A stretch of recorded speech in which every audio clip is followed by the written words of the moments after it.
Najprej vse prav lepo pozdravljam. Današnja okrogla miza je, kot smo slišali, posvečena 70. obletnici izida Črnih bukev. Mi smo vse 4 izide pravzaprav tukaj predstavili. Original, ki je šel leta 1944, potem v emigraciji v Toronto, v Sloveniji pa prvič spomladi leta 90, gospod Leljak in gospod Žajdela sta tukaj, gospod Leljak je izdal, gospod Žajdela je napisal uvod. In je 25 let od tega, odkar je ta knjiga izšla, zdaj pa še seveda tudi natis. Včeraj sem prebrala na spletni strani časnik Si vprašanje, ki ga posredujem naprej, ker se mi zdi ključno in na katerega moramo pravzaprav najti ene vrste odgovor.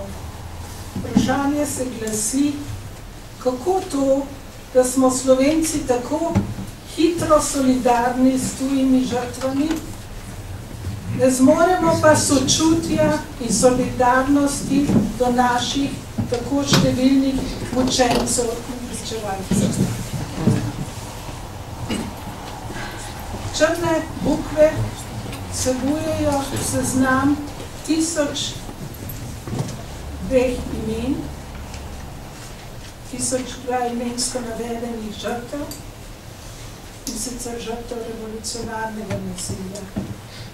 Seveda je bilo takrat še veliko več smrtnih žrtev, kot jih navaja ta seznam. Naj navedem samo nekaj številk, ki jih je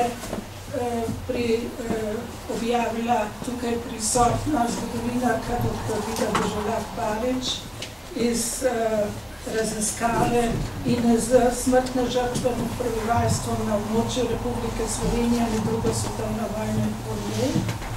Že v letu 1941 je revolucionarna stran povzročila najmanj 116 žrtev. V knjigi o uvodu gospod Žajdela ste takrat še govorili o veliko manj, medtem je naše vedenje o nasilju seveda zelo napredovalo. V celem letu 1942 okoli 2000, največ v Ljubljanski pokrajini, namreč 1500, in v letu 1943 okoli 2800. Črne bukve so poleg opisa uničevanja človeških življenj vsebujejo tudi poglavje o uničevanju slovenskega narodnega imetja. Knjiga je slikovno nazorno opremljena in je izredno bogat vir za nas, zgodovinarje, ki se ukvarjamo z medvojnim revolucionarnim nasiljem. Podatki konkretnih dejanj so zelo točni. Med drugo svetovno vojno moramo v Sloveniji upoštevati 2 ravni dogajanja, namreč okupacijo in revolucijo, ki je povzročila državljansko vojno. Na eni strani so slovensko ozemlje zasedli 3 okupatorji, na drugi strani pa je prišlo do boja med Slovenci samimi, ker so komunisti povezovali neposredno upor proti okupatorjem z bojem za revolucijo in za nov socialistični red. Od vsega začetka je bilo jasno, da je bilo komunistom prizadevanje za izključno oblast pomembnejše od vsakega boja proti okupatorju. Karel je to že oktobra 1940 v Zagrebu napovedal, namreč, da bodo, citiram, da bodo šli komunisti v oborožen boj, odpor proti okupatorju samo, če bodo imeli možnost za revolucijo in če bo v interesu Sovjetske zveze. Takrat je bila ustanovljena tudi posebna vojaška komisija, kar pomeni, da je vodstvo KP Jugoslavije že konkretno tudi v vojaškem vidiku načrtovalo revolucijo. Vsi protikomunisti naj bi bili kasneje uničeni oziroma z domnevno kolaboracijo kompromitirani. Naprej je že bilo določeno, da se bodo borili proti vsaki skupini, ki bi se paralelno z njimi pripravljala na odpor proti okupatorju. To nazorno potrjuje tudi Angela Vode, ki v svojih spominih navaja, kako je Aleš Bebler, pravnik in predstavnik Komunistične partije Slovenije, na ustanovnem sestanku protiimperialistične fronte pojasnil stališče komunistov Črtomirju Lagodetu, ustanovitelju Stare pravde. Citiram: "Bela garda mora biti, ker jo potrebujemo. Če je ne bodo ustvarili klerikalci, jo bomo morali organizirati sami." Vodetovi je to povedal na Gode sam, citiram, ki je spoznal, da so komunisti potrebovali belo in plavo gardo, da bi lahko uničili vse, ki niso uklonili njihovi nadvladi. Šlo je tudi za prevzem oblasti, kjer ne sme biti komunistom nihče na poti, ki bi mislil svojo glavo, pa tudi korita niso hoteli z nikomor deliti. Ključni dokumenti, na katerih so komunisti začeli graditi svojo oblast in utemeljevati likvidacije, to je boljši izraz za umore, likvidacije svojih nasprotnikov, so bili odloki sprejeti 16. septembra 1941 na 3. zasedanju Vrhovnega plenuma Osvobodilne fronte v Ljubljani. Velikosežni so bili predvsem trije odloki,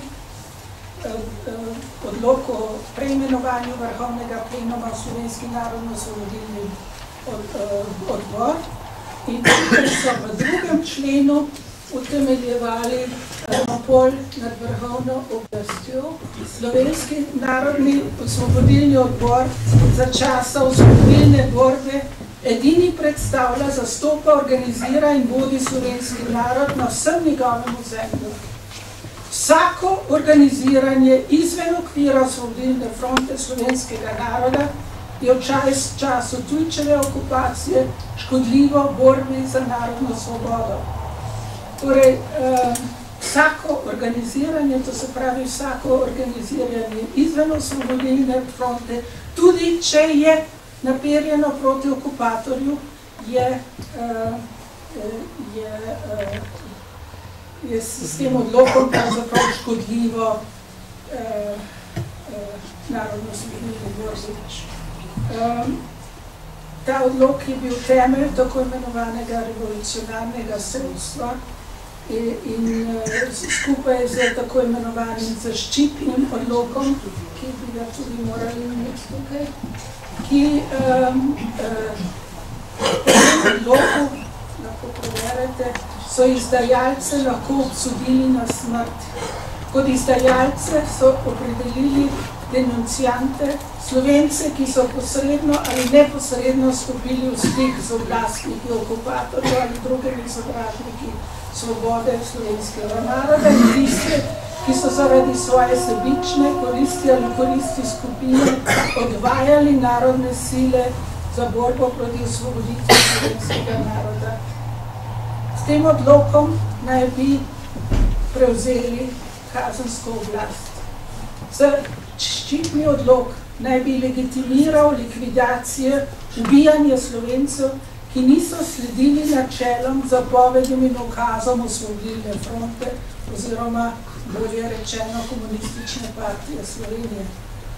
S tem instrumentom je bilo mogoče neljube nasprotnike razglasiti za izdajalce. In tem je bilo vseeno, ali so dejansko sodelovali z okupatorjem, ali pa so prav nasprotno delovali, čeprav izven Osvobodilne fronte, proti okupatorju. Pravnik Dieter Blumenwitz je ocenil, da je izdaja zaščitnega zakona z dne 16.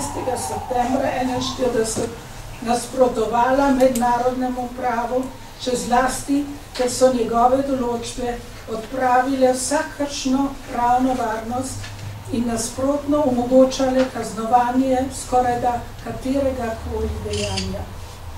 če pogledate v korespondenco, ki je objavljena v jesen 42, Katreljevo korespondenco, boste videli, kako zapoveduje, ubijajte kogarkoli, na kakršenkoli način, to ni nobene sodišče. Dr. Lovro Šturm, do konca oktobra 1998, predsednik Slovenskega ustavnega sodišča, je te odloke osvetlil z pravnega vidika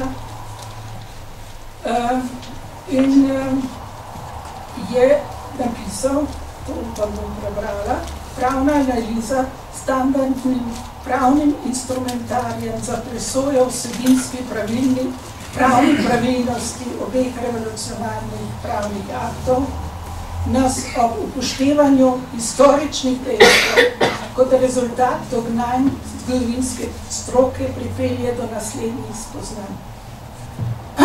Oba akta, tako sklep Slovenskega narodno-osvobodilnega odbora kot zaščitni odlok, sta bila v svojih bistvenih sestavinah že v njunem nastanku očitnem nasprotju s splošnimi od civiliziranih narodov priznanimi pravnimi načeli, ki jih je človeštvo strnilo v kodeks etičnih vrednot in pravil družbenega sožitja. Presoja njene dejanske uporabe v resničnem življenju tako oceno ne samo potrjuje, ampak jo še dodatno zaostri. Ključne določbe iz dveh aktov so bile v nasprotju z deklariranim ciljem uporabljene v skladu s skritim, sprevrženim motivom normodajalca. Gre za tipičen primer zlorabe prava. Oba akta nista bila namenjena zagotavljanju svobode in postavitvi svobodne demokratične družbe, ampak sta bila uporabljena kot sredstvo za ustrahovanje ljudi in za izvedbo komunistične revolucije in za vzpostavitev totalitarnega družbenega sistema pod monopolno oblastjo komunistične partije. Zaščitni odlok je predvideval posebna tajna sodišča in pa navedel, kako naj bodo ta sestavljena, kdo naj jih imenuje in kako naj bi delovala. Določal je le hiter, usten in tajen postopek. Obtoženec ni imel možnosti zagovora. Zoper razsodbo ni bilo pritožbe. Ni potrebno posebno poudarjati, da takih sodišč ni bilo. Šele malo pred kapitulacijo Italije se začela nastajati vojaška sodišča partizanske vojske. Sodbe oziroma likvidacije je izvrševala VOS, Varnostno-obveščevalna služba, ki jo je Politbiro ustanovil avgusta 1941. Čeprav je imel VOS pridevek VOS-OF, kar naj bi ponovno podčrtalo nadstrankarsko odgovornost Osvobodilne fronte in dokumentiralo, da služi celotnemu narodno-osvobodilnemu boju, je bila dejansko organ partije in sicer vse, dokler ni bila razpuščena februarja 1944 v Črnomlju in njena naslednica je bila Ozna.